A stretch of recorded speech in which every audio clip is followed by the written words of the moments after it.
In today's story, you can't even begin to imagine what we have planned. Tell me! Jesus Christ, dude. I will. I was about to recap it. So impatient. Tell me! Tell me!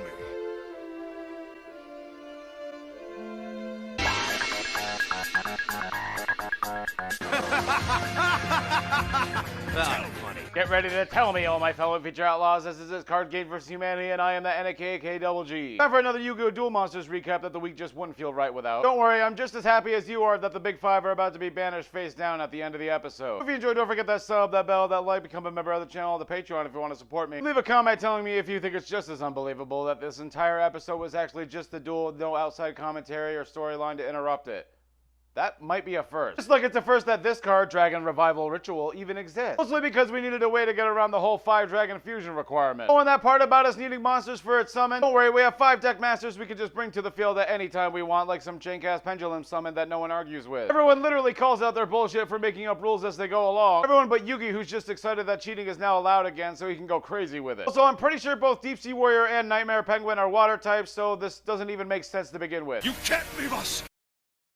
Lost him. I mean, I know sometimes Yugi gives up really easy, but I'm like 95% sure that that flashback didn't go like that. The Mythic Dragon is now summoned to the field, wiping out every other card upon its arrival, leaving our heroes little option to even attack back, as it cannot be harmed by creatures of earth, wind, water, fire, or darkness. Only creatures of light like Captain Planet can hurt him, but unfortunately without a heart, he would definitely grow resentful of humanity and just want to murder us all. What were we talking about? Lecter sets one card face down before ending his turn, leaving Joey with one opportunity to fight against the Great Beast. Hopefully our MVP of the duel knows what he's doing, laying 3 cards face down before summoning Flame Swordsman to the field. Yes, but I can... Hey Yugi, I can't help but notice that you're still holding that card that you just put face down in your duel disc. You gonna tell us how you did that? Nah? Not gonna tell us? Just gonna demand us tell you everything else? Okay. Smug dick. Yugi is ready to win because he knows that this is Dark Crisis and every unique monster must be used before they can move on. Casually just slapping his friend's deck master together with his to create Dark Flare Knight because apparently he can just do that. Like, is the card that he set down Polymerization and he just forgot to use it? I am so confused right now. Prepare to attack now! Your target is their 5-headed dragon! I thought it was the Mythic Dragon, bitch. It doesn't matter if the monsters look exactly the same. If the name is different, it's different. This is Yu-Gi-Oh! Dark Flare Knight, one of the most baller monsters you'll never actually see in a real duel. Attacks the Mythic Dragon with a sweet DBZ Light Beam animation before it's quickly overpowered and Yugi loses the duel and the show is over. Oh wait, you want to know what actually happened? I don't just get to be lazy and stop there. Fine. Despite the massive gap in attack points, Dark Flare Knight causes the user to take no battle. It's okay, Dark Flare Knight. I will always love you. It upsets me too that Konami continues to print high-rated versions of other Yu-Gi monsters but you. Hey, how'd you guys get in here? Oh yeah, I forgot. Anytime another Yu-Gi tuber says Dark Flare Knight about 3 times within 60 seconds, Card Breaker is contractually obligated to appear. Jesus Christ, this is like the 3rd time too. Since a certain monster was destroyed in battle, Mirage Knight is summoned to the field as Joey and Yugi's deckmaster now. 2800 attack point light monster that absorbs all the attack points of the monster it faces in battle, making it the perfect 7800 attack point weapon to bring down the Big Five's dragon and win the duel once and for all.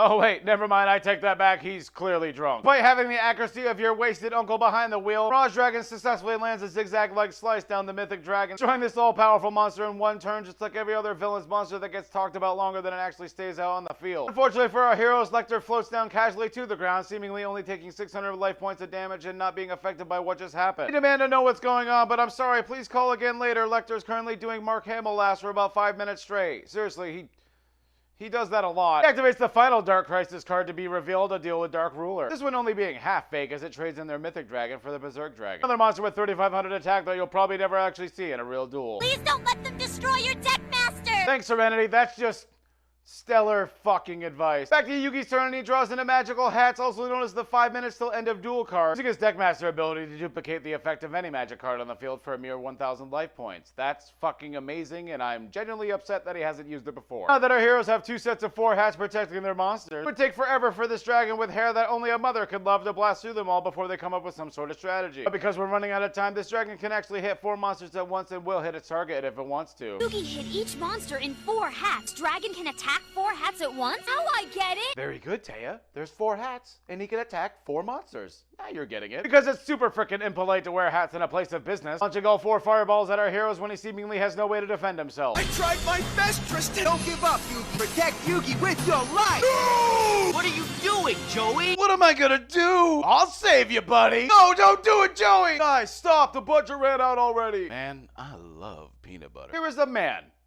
named Frank. He is the disgruntled man. This is not the job he signed up for. Frank does not whine, complain, or moan. Frank takes life head on because that's the kind of man that Frank is. Also, somehow he knew exactly what hat Yugi's monster was hiding in, allowing them both to stay alive thanks to the silver dollar magic card, also known as more gambling. I'd actually be a bit more shocked had he done nothing with the 3 back row that he set in his last turn. Luckily, our hero has learned well as the silver dollar trap card negates any attack on a monster with under 1,000 attack points. I mean, you could just choose Wabaku or negate attack, but that's just too generic for Joey. It's the MVP's turn, and he activates the Magic Card Knight's title, which has the single one effect of changing Dark Magician into Dark Magician Knight. So it's definitely a good thing that he put it in his deck instead of Yugi doing it for some reason that I can't really think of. Getting 700 attack points with Flame's Deckmaster ability, bringing it all the way up to 3,200 as the Berserk Dragon is only moments away from finally getting a haircut. Big 5 are all inside Tristan's head, yelling at Johnson, claiming that Wheeler is the reason that they're actually winning this duel, that they definitely should have just challenged Yugi from the start because he was clearly on something today. Dark Magician Knight naturally gets a hella sweet, over-exaggerated attack animation that we'll never see again, leaving the Berserk Dragon in 2 faster than the camera can even catch the sword slice, causing them to lose their Deckmaster and finally lose this duel. Yugi then slips up and says the one thing that Seto Kaiba's never heard in his entire life. It was a pleasure doing business with you. Let's not talk about how it took half the entire frickin' series, 112 episodes in total, just to have an episode where the entire thing was actually the duel and there was no outside circumstances or bullshit storylines to interject about 30% of it. Of course, pointing something like that is not a very nice thing and certainly not something I'd go out of my way to say.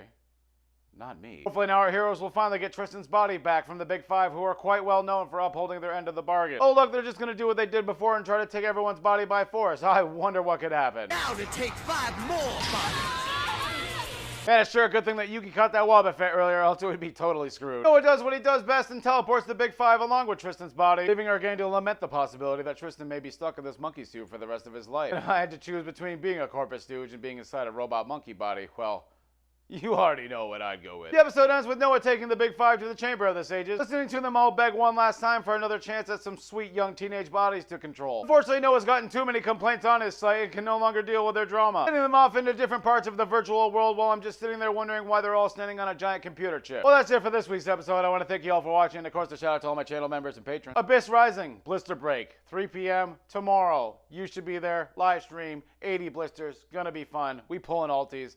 I want some of that dark chocolate, you know what I'm saying? This has been the man from Earth, possibly with all the girth. Be the character you know your worth. I have to take a Attacks the Mythic Dragon with a sweet DBZ light. Attacks the Mythic Dragon with a sweet DBZ light beam. DBZ light beam. Oh, what the fuck did I write? Sending them off into different parts of his virtual world while I'm kind of just sitting there wondering why they're standing on a giant computer chip. Fucking cock!